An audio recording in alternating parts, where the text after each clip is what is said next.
Hello friends, स्वागत आहे तुमचं पुन्हा एकदा बायशीट प्रणू चॅनल मध्ये। मी आहे प्रणू आणि तुम्ही आपल्या चॅनल मध्ये पाहता फूड, कुकिंग आणि ट्रॅव्हल रिलेटेड व्हिडिओज। सो आज रक्षाबंधन आहे। रक्षाबंधन म्हणजेच नारळी पौर्णिमा। सगळ्यात पहिल्यांदा तर तुम्हाला रक्षाबंधनच्या खूप खूप शुभेच्छा। आज ना प्रत्येकाच्या घरी काही ना काहीतरी गोडधोड बनणारच असेल आपल्या लाडक्या भावांसाठी। सो आज आपण अशीच एक छान अशी इन्स्टंट गोडाची रेसिपी घेऊन आलेलो आहोत। आज आपण काय बनवणार आहे मम्मी? आज आपण रक्षाबंधनसाठी खास अशी दुधी भोपळ्याची बर्फी बनवणार आहोत। अगदी सोप्या पद्धतीने इन्स्टंट अशी ही बर्फी आपण आज बनवणार आहोत। चला तर मग अजिबात उशीर न करता आपण लगेचच या मस्त अशा रेसिपीला सुरुवात करूया। दुधी भोपळ्याची बर्फी बनवण्यासाठी इथे सगळ्यात पहिल्यांदा आपण हा दुधी भोपळा घेतलाय। अर्धा दुधी भोपळा आहे हा, खूप मोठा असा दुधी भोपळा होता म्हणून आपण अर्धा दुधी भोपळा घेतलाय। त्याचा आता आपल्याला साल काढून घ्यायचा आहे आणि दुधी भोपळा किसून घ्यायचा आहे।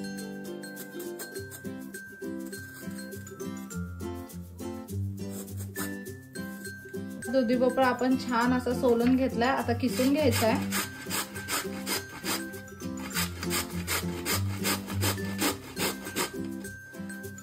इथे तुम्ही पाहू शकता आपण दुधी भोपळा अगदी छान असा किसून घेतलेला आहे।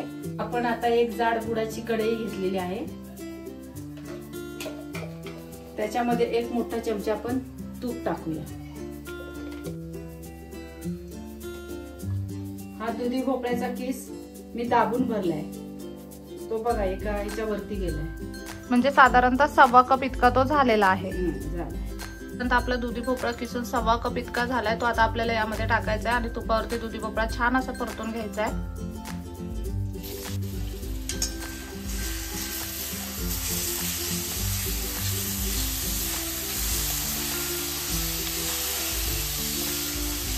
आता हा दुधी भोपळा ना आपल्याला तुपावरती अगदी छान असा परतून घ्यायचा आहे। इथे ना साधारणतः 6 ते 7 मिनिटं आपण दुधी भोपळा छान असा तुपावरती परतून घेतलाय। आता यामध्ये आपल्याला दूध ऍड करायचं आहे। आपण आता ह्याच्यामध्ये 1 कप दूध ऍड करतोय।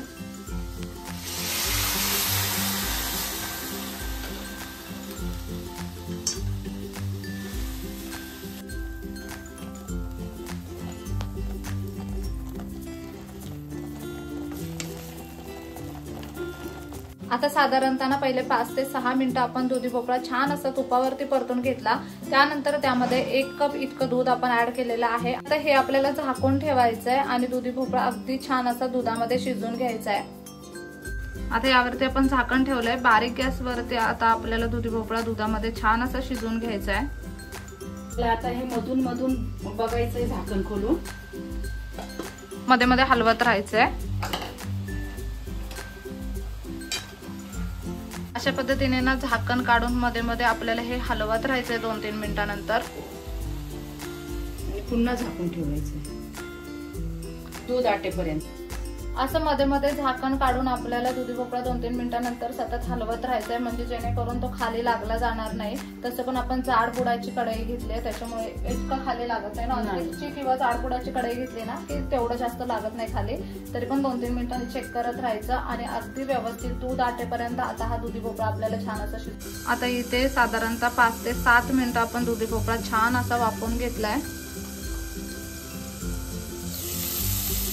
तुम्ही पाहू शकता दुधामध्ये दुधी भोपळा अगदी छान असा शिजला गेलाय। इथे ना दुधी भोपळा अजिबात कच्चा नाही राहायला पाहिजे, अगदी व्यवस्थित असा दुधामध्ये आपल्याला दुधी भोपळा शिजून घ्यायचा आहे। आता ह्याच्यामध्ये आपण साधारणतः 1.25 कप साखर घेतली, तुम्ही कमी जास्त करू शकता। आपण साधारणतः 1.25 कप इतकी साखर याच्यामध्ये घेतलेली आहे। साधारणतः 1.25 कप आपला दुधी भोपळा होता। इथे साखर अगदी छान अशी वितळली गेली पाहिजे। आता इथे ना आता तुम्ही पाहू शकता साखर पूर्णपणे विरघळलेली आहे। आता यामध्ये आपल्याला खवा ऍड करायचा आहे। साधारणतः अर्धी वाटी इतका खवा आपण इथे ऍड करतोय। अशा पद्धतीने खवा चुरायचा आणि मग बर्फीमध्ये आपल्याला ऍड करायचा आहे। आता हे सगळं छान असं मिक्स करून घेऊया। खवा सुद्धा अगदी पूर्णपणे विरघळला गेला पाहिजे। गुठळ्या राहता कामा नये। खव्यामध्ये गुठळ्या राहता कामा नये आणि मेन पॉइंट म्हणजे थोडीशी कन्सिस्टन्सी याची थिक झाली पाहिजे ना. इथे ना आता आपल्याला खवा अगदी व्यवस्थित असा विरघळला गेला पाहिजे. खव्यामध्ये गुठळ्या राहिल्या ना की बर्फी खाताना अजिबात मजा येत नाही, ते दाताखाली खवा लागतो ना, अजिबात छान लागत नाही. खवा अगदी व्यवस्थित असा विरघळून घ्यायचा, अगदी स्मूथ असं टेक्स्चर आलं पाहिजे बर्फीला. आणि आता थोडंसं हे मिश्रण आपल्याला घट्ट करून घ्यायचंय जेणेकरून आपल्याला याची बर्फी टाकता येईल. इथे तुम्ही पाहू शकता खवा अगदी पूर्णपणे विरघळला गेलाय आणि हे मिश्रण आता थोडं थोडं कोरडं होत चाललंय. आपल्याला अजून थोडं कोरडं करून घ्यायचंय मिश्रण. आता ना इथे आपण ही एक प्लेट घेतली, जोपर्यंत आपलं मिश्रण इथे छान असं घट्ट होत आहे ना तोपर्यंत ह्या प्लेटीला आपल्याला तूप लावून घ्यायचंय, कारण आपण त्याच्यावरच बर्फी पाडून घेणार आहोत. असं छान असं प्लेटीला सगळ्या बाजूने आपल्याला इथे तूप लावून घ्यायचंय. आपण आता इथे प्लेटीला तूप लावून घेतलेलं आहे. इथे मिश्रण तुम्ही पाहू शकता बऱ्यापैकी घट्टसर असं झालेलं आहे. आता ना गॅस बंद करून घेऊयात. इथे या प्लेटीला आपण अगदी छान असं तूप लावून घेतलंय. हे मिश्रण उतरवल्यानंतर आपण थोडं थंड करून कढईतच थंड करून घेणार आहोत.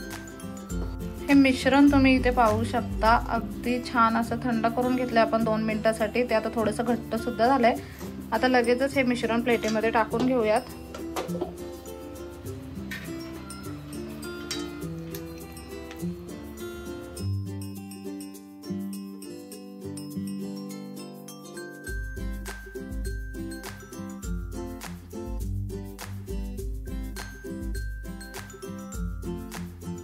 आता ही बर्फी ना छान अशी पसरवून घ्यायची. आपल्याला थोडी घट्टच बर्फी करून घ्यायची आहे.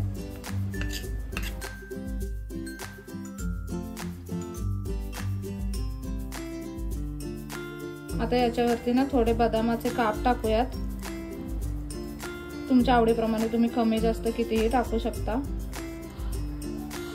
काजू आवडत असतील तर तुम्ही याच्यावरती एक एक अख्खा काजू सुद्धा लावू शकता. इथे आपण ना हे एडिबल पर्ल घेतलेले आहेत ते आपण यावरती टाकून घेऊयात. ह्याच्याऐवजी तुमच्याकडे चांदीचं वर्क असेल ना तर ते सुद्धा तुम्ही टाकू शकता. मिठाईवाल्याकडे भेटतं ते अगदी इझिली. इथे तुम्ही पाहू शकता अगदी गरमागरम अशी ही बर्फी आता आपली तयार झाली आहे. हिला आपण सेट व्हायला साधारणतः 10 मिनिटांसाठी फ्रीज मध्ये ठेवून देऊयात आणि 10 मिनिटांनंतर आपल्याला हिच्या बर्फ्या पाडून घ्यायच्यात. इथे तुम्ही पाहू शकता साधारणतः 10 मिनिटांसाठी ही बर्फी आपण सेट व्हायला ठेवली होती. आता लगेचच हिला कट करून घेऊयात.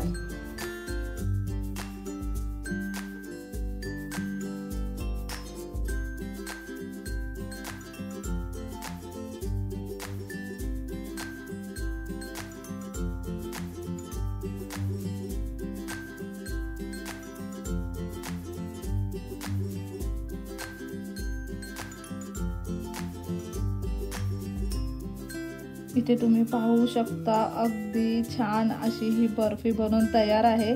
लगेचच आपण हिला सर्विंग प्लेट मध्ये काढून घेऊयात.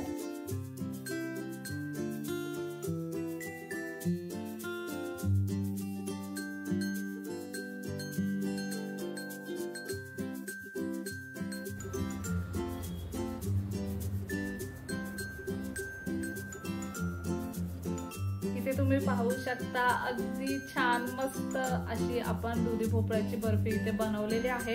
आज रक्षाबंधन आहे. तुम्ही तुमच्या भावंडांसाठी ही अगदी सोपी आणि इन्स्टंट अशी रेसिपी नक्कीच बनवू शकता. बर्फी इतकी छान झाली आहे ना.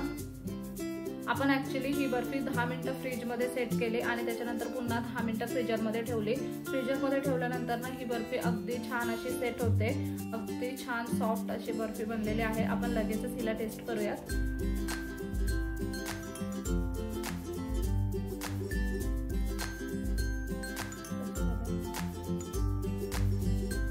स्वीट होम मधून आणतो ना,